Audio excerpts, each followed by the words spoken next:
Anem al punt número 20, que és una proposta de resolució que presenta el grup municipal de la candidatura d'Unitat Popular sobre l'establiment de carrils bicis a la ciutat de Mataró.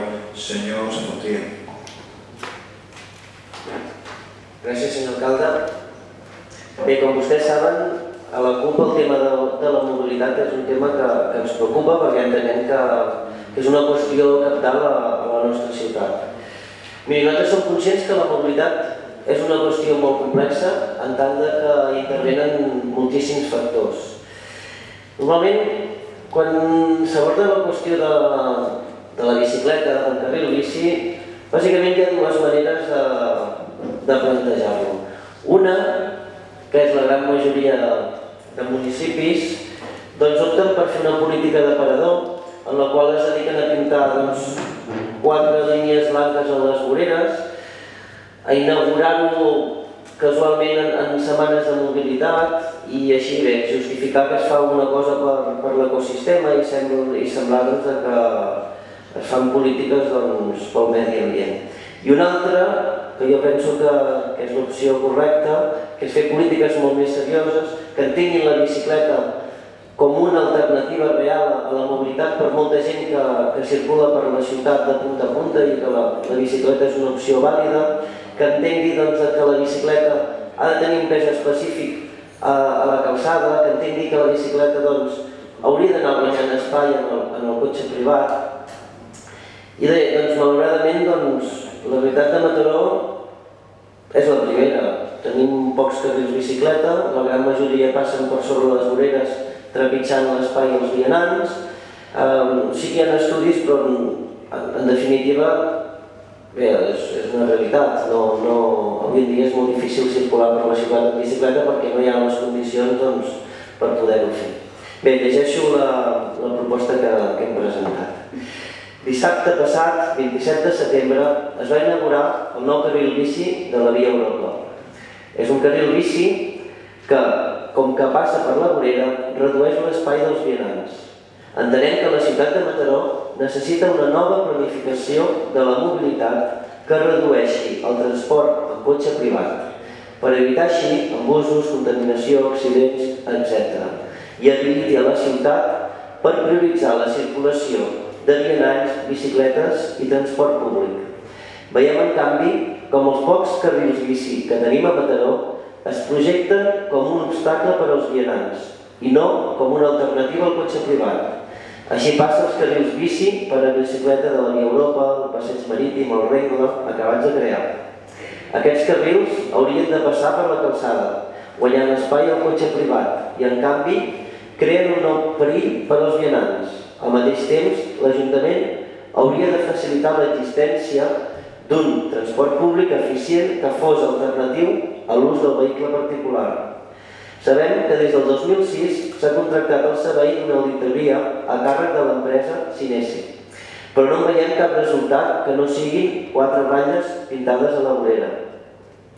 Cal una política molt més seriosa que planifiqui una mobilitat integral, en què les prioritats siguin primer els vianants, després les bicicletes i el transport públic i finalment el cotxe privat.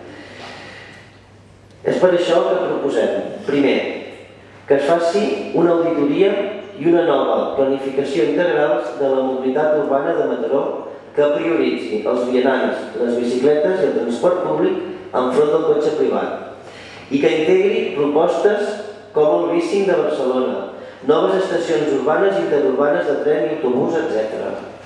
Segon, que en qualsevol nova urbanització de carrers de la ciutat contempli la creació del carril bici corresponent, sense envair l'espai dels vianants. Gràcies. Moltes gràcies, senyor Safontria. Hi ha intervenció del grup municipal de nacionalistes. Senyor Safontria, molt breument, em torna a repetir, sisplau. Sí, gràcies, senyor alcalde. Bé, aquí es parlava de la nostra realitat orogràfica. Per sort, avui en dia les bicicletes tenen una cosa que se'n diu uns canvis que van fantàstics i allò que fa uns anys semblava que només es podia anar en ciutats que eren planes, avui això està completament solucionat.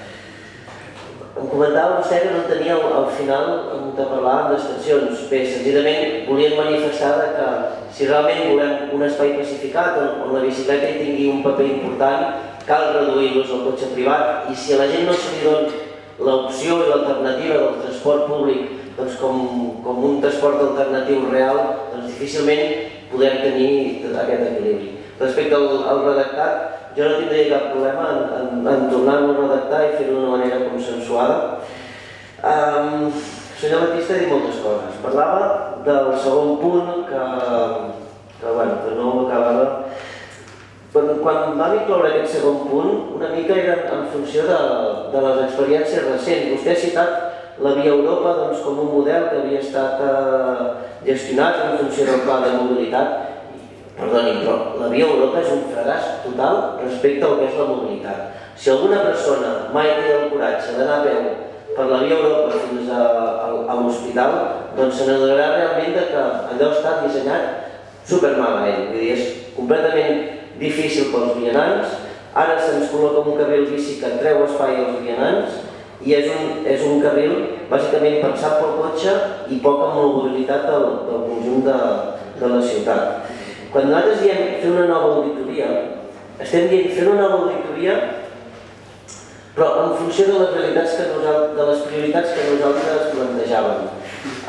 Nosaltres quan diem prioritats, vianants, bicicletes i transports enfront del cotxe privat, no vol dir que el transport públic tingui més prioritat que la bicicleta, sinó que el conjunt d'aquests tres elements han de tenir prioritat davant del cotxe privat. I per tant, nosaltres entenem que cal una auditoria completament diferent en què entengui quines són les prioritats polítiques del consistori per dibuixar un mataró diferent. El senyor Batista també deia que es pot compartir espais entre la bicicleta i els vianants i no ha de ser tampoc un problema, però la realitat és que això treu espai als vianants i l'experiència diu que sí, que hi ha problemes. I segregar el carril bici a la calçada, que pot ser un risc, bé, pot ser un risc, però també hi ha mesures protectores que poden evitar aquest risc. I si a la llarga l'objectiu final és suavitzar el transport en cotxe privat i reduïm aquesta mobilitat en cotxe privat, jo entenc que acabarem reduint els riscos tots plegats. També presentàvem iniciatives com el bici que els comencessin a estudiar o a partir d'aquí que ens sortís alguna cosa una mica més seriosa del que tenim fins ara.